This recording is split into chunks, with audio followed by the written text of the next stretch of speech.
This is a video demonstrating how I'm playing Paradise Killer hands-free. There's a few different moving pieces here, so I'll try and walk through them one by one. The first is my mouse, which is a cheap gyroscopic remote attached to a headset, sort of making a cheap head mouse. So when I turn my head left and right, up, down, etc., the mouse cursor is following where my head is going. This is a lot cheaper than a normal head mouse.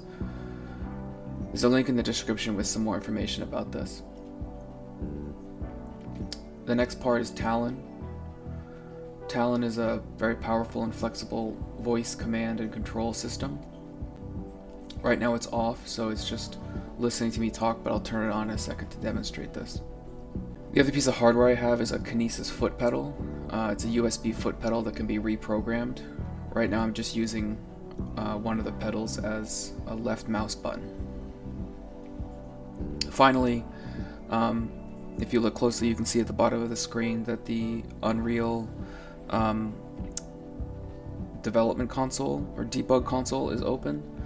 I had to use a separate program called Universal Unreal Unlocker, which enables turning on the console in the final Steam build of the game. This is an important part because what this allows me to do is use the camera, use the mouse to click and drag to move the camera. So if you pay attention, you'll see that the camera isn't moving. My mouse cursor is moving. The game is active, but the camera is no longer attached to the mouse. When I drag the mouse, click and drag, click, hold, and drag the mouse around, I can move the camera. This is kind of like Google Street View or some of those 360, other sort of 360 panning softwares where you're exploring a house or something. I find this a lot easier to control than just having the head mouse control the camera. Having the head mouse unlocked and controlling the camera, it's just turning your head back and forth. It's a little bit difficult to actually control to the point where the game isn't really playable. I'm just going to demonstrate turning this on and off to show an idea of what the difference is. So first I'm going to demonstrate this manually, switching between the two modes, just using Talon's basic commands, and then I'll talk through how I made some shortcuts for it. Talon wake, escape,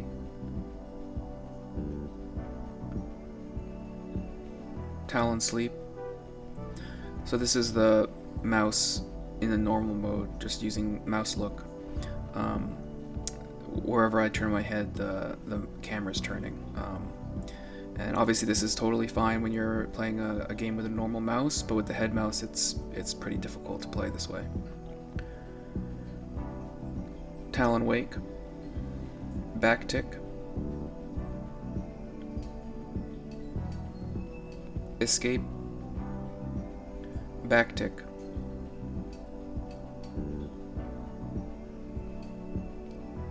escape, back tick, Talon wake, Talon sleep. So you can see there's nothing magical. I'm just using back tick and escape to open and close the console. Keeping track of whether it's open or not, I guess, while I'm playing the game it's kind of fiddly, so I've programmed a shortcut with Talon to keep track of which state the game is in and press the right key accordingly.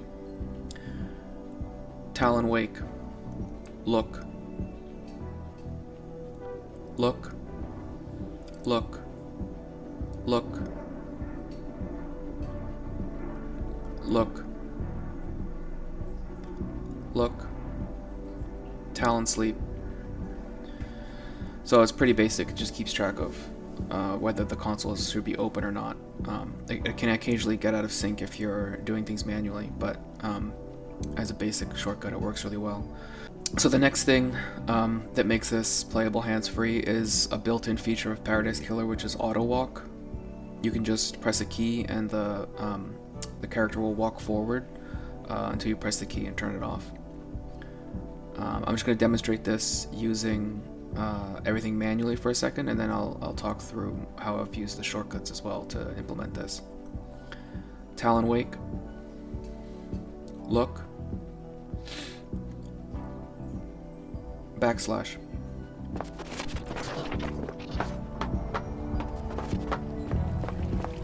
Backslash.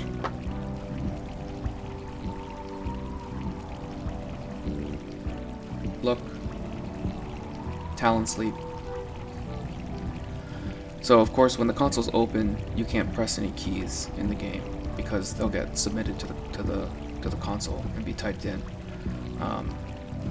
So if I want to start the auto walk, I need to close the console, press the key, and either stay in mouse look mode or open the console again.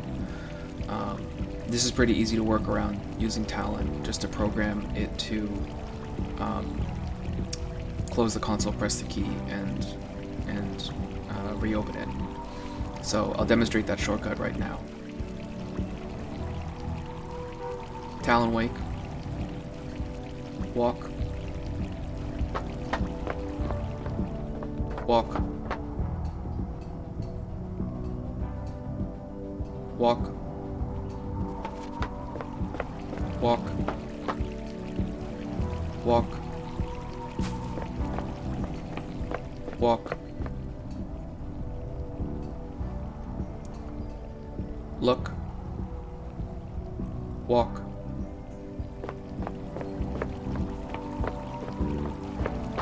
Walk. Look. Talon sleep. So hopefully you can see the console kind of flickering on and off when I was saying walk. That's because Talon is turning it on and off in between or before and after pressing the auto walk key. So that's pretty convenient. It's much easier than keeping track of while you're playing the game, keeping track of whether the console is open or not.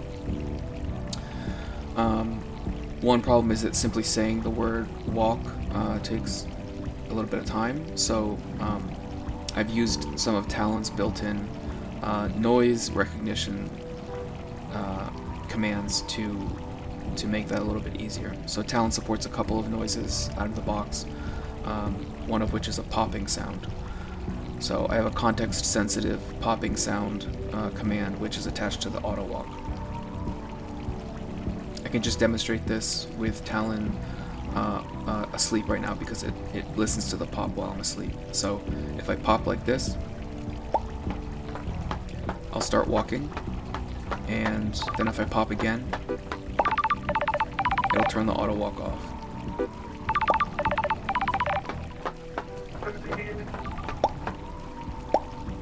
And you can see while I'm in the auto walk, I can still use the Google Street View style clicking and dragging to control the camera.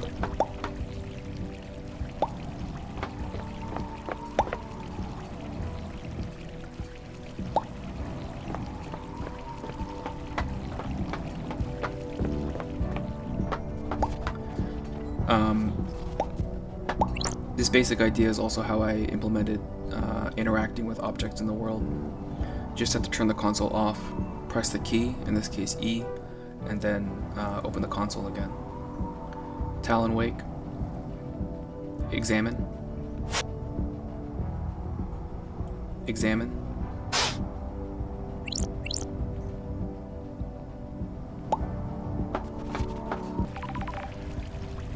The last feature that I had to implement is the spacebar to jump.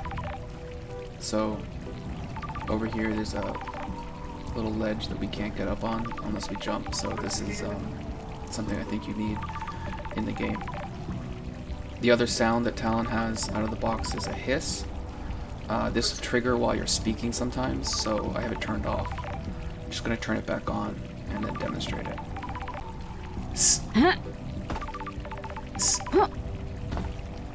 Walk.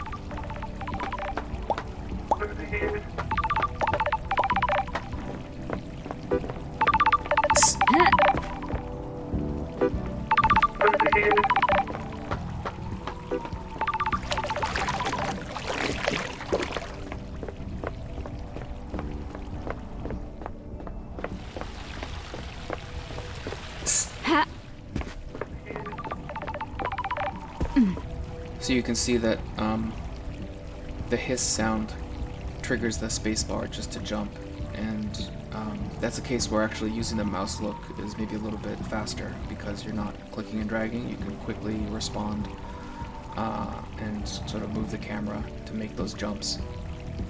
I've only played a few hours of the game, so I'm not sure if there's a bunch of other platforming involved, but so far this system for jumping has worked pretty well in a couple of places I've needed to use it. Anyway, I hope this was interesting or useful. This is probably the most success I've had playing a first-person game hands-free with a setup like this. I've tried a bunch of different things over the time that I've been experimenting, and this is definitely the most successful. Even though it's it's definitely a little bit janky using the console like this, but I think that this style of camera control with clicking and dragging is really promising, at least for my setup and my needs. So I'm going to be exploring this maybe in some other games as well. Anyway, thanks for watching.